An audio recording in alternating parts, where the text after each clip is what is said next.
Test পেপারে আর একটা question নিয়ে আলোচনা করবো, সেটা হচ্ছে সুদের উদ্যাপ। X plus A by x minus A তার whole square minus 5 X plus A by x minus A plus 6 equal to 0। এই কোশ্চেনটা নিয়ে আমরা আজ আলোচনা করব।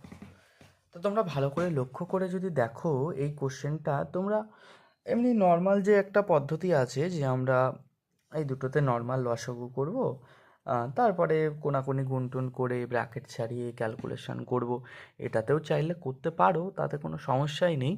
কিন্তু তার থেকে আরেকটা বড় ইজি এবং মানে সব থেকে ভালো একটা পদ্ধতি আছে আমি বলবো। আর এই পদ্ধতিতে করলে তোমার এই কোশ্চেনটা ভুলও হবে না, তুমি ইজি কনসেপ্টও ক্লিয়ার করতে পারবে। শুধু একটা জিনিস মাথায় রাখবে, যেভাবে বলছি সেইভাবে একটু বোঝার চেষ্টা করো। তুমি এর ভিতরে যদি বলা হয় যে এই যে ভিতরে যেটা আছে x plus A by x minus A, বলো তো সেম টু সেম এইটার কোথায় আছে? তুমি বলবে 5-এর সাথে যেটা গুণ আছে x plus A by x minus A আর X plus A by x minus এ, এটা এবং এটা একে অপরের সেম। হ্যাঁ, এর মাথায় 2 আছে, এর মাথায় কিছু নেই, সেটা বলতে পারো।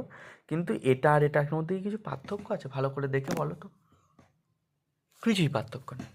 তার মানে তোমরা প্রথমে এইটাকে ধরে নাও, কিছু একটা ধরি, X plus A by x minus এ সমান সমান একটা পি ধরে নাও। এবার দেখো, তুমি এত বড় একটা মানে কি বলবো, একটা বাক্য হয়ে যাচ্ছিল আর কি, অত বড় একটা একে তুমি জাস্ট একটা ছোট্ট একটা স্মল ওয়ার্ড দিয়ে লিখে ফেলছো। তার মানে কি অঙ্কটা এবার ভালো হলো না? মানে তুমি ইজিলি করতে পারবে না এবার অঙ্কটা। এবার তুমি যেখানে যেখানে x minus a by x x plus A by x minus a আছে, সেখানে সেখানে তুমি কি পুট করবে, মানে কি বসাবে? পি বসাবে, তাই তো? তা দেখো, অতএব দিয়ে এইটা সমান সমান আমরা কত ধরেছি? পি ধরেছি না?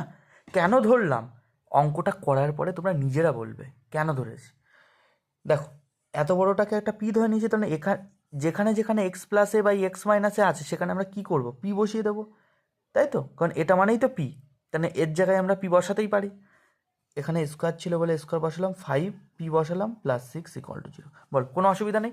শুধুমাত্র এর জায়গায় আমরা পি ধরে নিয়েছি, এইটা সমান, ওই জন্য এইটা যেখানে যেখানে আছে x plus A by x মাইনাসে, সেখানে সেখানে আমরা একটা পি ধরে নিচ্ছি। তোমরা এখানে চাইলে অন্য কিছু ধরতে পারো, কিন্তু এক্স ধরবে না, কারণ এক্স তো অলরেডি একটা আছে, ওই জন্য এক্স ধরবে না। এক্স বাদে অন্য কিছু একটা ধরতে পারো। এবার দেখো, মিডিল টার্ম করবে। আচ্ছা, 6কে মিডিল টার্ম করো 2, 3। বলো 3 আর 2কে কীভাবে ভাঙলে 5 পাবে এবং গুণ করলে 6 পাবে? খুব সহজ। 3 আর 2কে যোগ করলে 5 পাবো, আর 3 আর 2কে গুণ করলে 6 পাবো। এই তো, যোগ বিয়োগ করলে 5 পাচ্ছ, গুণ করলে 6 পাচ্ছ। ভেঙে নেবে, যত বড়ই আসুক, 1000 1 কোটি যাই আসুক, ভেঙে নেবে। তাহলে দেখো, বা পি স্কোয়ার মাইনাস কী করবে 3 প্লাস 2, যোগ করেই তো পাচ্ছ। মাইনাস কেন লিখলাম? আগে মাইনাস ছিল তাই। পি কেন দিলাম? এটা পি ছিল বলে তাই। 5টাকে আমরা জাস্ট এই আকারে ভেঙে লিখলাম, প্লাস 6 ইকুয়াল টু 0।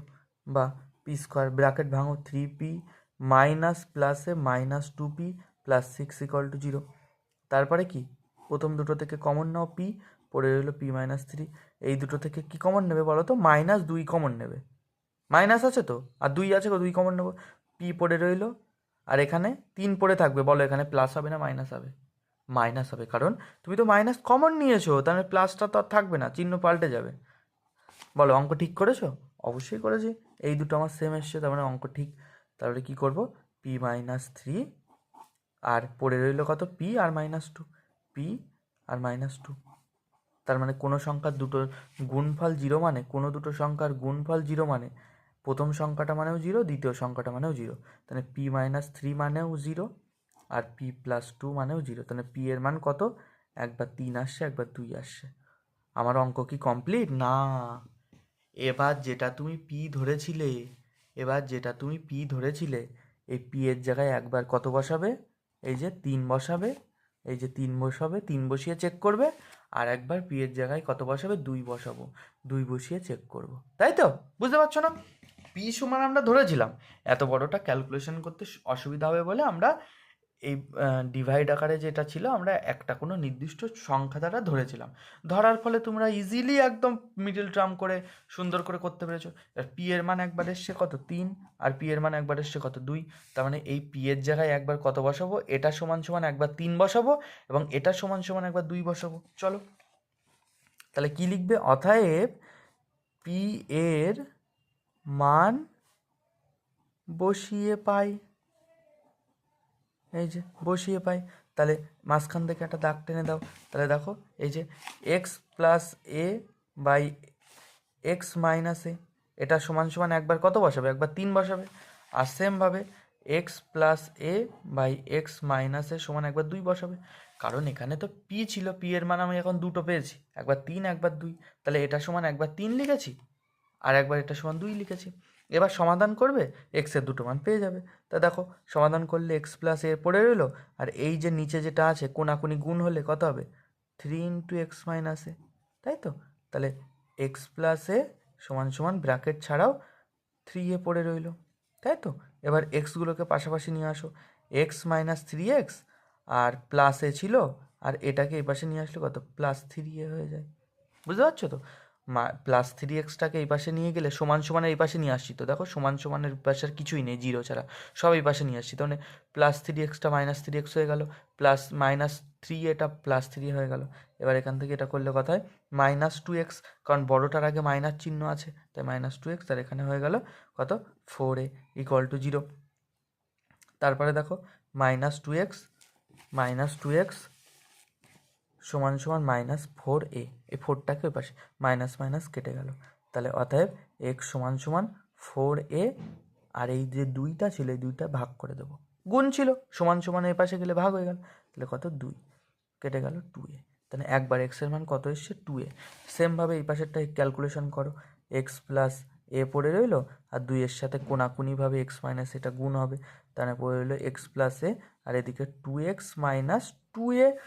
এবার দেখো এক্সের সাথে পাশে এক্স নিয়ে আসো, তাহলে 2x প্লাস 2x ছিল, তাহলে এই পাশে নিয়ে আসলে -2x, আর এই পাশে -2a ছিল, আর এই প্লাস এটা এই পাশে নিয়ে গেলে কত -a হয়ে যাবে। চিহ্নটা কিন্তু সবাই কেয়ারফুলি ইন্টারচেঞ্জ মানে ঠিকঠাকভাবে চেঞ্জ করবে, যখন ইকুয়াল টুর এ পাশে নিয়ে যাবে ও পাশে নিয়ে আসবে, তাহলে -x রইলো, 2 থেকে একটা এক্স বিয়োগ করেছো তাহলে একটা এক্স থাকে, আর বড়টার আগে মাইনাস বলে মাইনাস, আর এ পাশে 3a, দেখো মাইনাস মাইনাস কেটে গেল, এক্স এর মান রইল 3a। বোঝা গেল। আমি আরেকবার, এবার তাহলে কি লিখবে, অতএব নির্ণেয় সমাধান এক্স সমান সমান 2a, 3a, এটাই তোমার অ্যান্সার। ভালো করে বুঝে নাও, কোশ্চেনটা কিন্তু খুবই ইম্পর্টেন্ট কোশ্চেন, ঠিক আছে, ভালো করে বুঝে নাও। প্রথমে এই কোশ্চেনে এটা ছিল, এটা হচ্ছে কোশ্চেন, তারপরে কি করব, এই যে দেখছো এখানেও যা এখানেও তা সেম টু সেম, ওই জন্য আমরা এটা সমান একটা পি ধরে নিলাম। এবার এখানে যেখানে যেখানে তুমি এই x plus A by x minus a দেখবে কি বসাবে, পিটা বসিয়ে দেবে, কারণ এটা সমানই তো পি ধরেছো। তাহলে এই দেখতে পাচ্ছ, সোজা পি বসিয়ে দিলে, মাথায় 2 ছিল 2 লিখলাম, মাইনাস ছিল মাইনাস লিখলাম, 5 ছিল 5 লিখলাম, এটা সমান পি ধরেছিলে ওই জন্য 5 ইন্টু পি, প্লাস ছিল প্লাস লিখলাম, 6 ছিল 6 লিখলাম, তারপরে 6টাকে মিডল টার্ম করলাম, ভাঙলাম, সোজা এখান থেকে পি এর দুটো মান পেলাম। এবার পি এর দুটো মান কোথায় বসাবে, একবার এখানেই একবার 3 বসাবে, এটা সমান 3, একবার এটা সমান 2 বসাবে। সেখান থেকে দেখো আমরা কি করলাম, এইটা কোনাকুনি ক্যালকুলেশন করলাম, 3 দিয়ে গুণ, কোনাকুনি গুণ হয় তো, তাই না, করলাম, তারপরে এখান থেকে একটা এক্সের মান পেলাম, তার এটা সমান 2, কোনাকুনি গিয়ে ক্যালকুলেশন করে সেখান থেকে একটা মান পেয়ে গেলাম। ইজি অঙ্ক, খুবই ইম্পর্টেন্ট অঙ্ক কিন্তু কোশ্চেনটা, তোমরা ভালো করে দেখবে, একবার না বুঝতে পারলে দুবার দেখো ভিডিওটা, ঠিক আছে।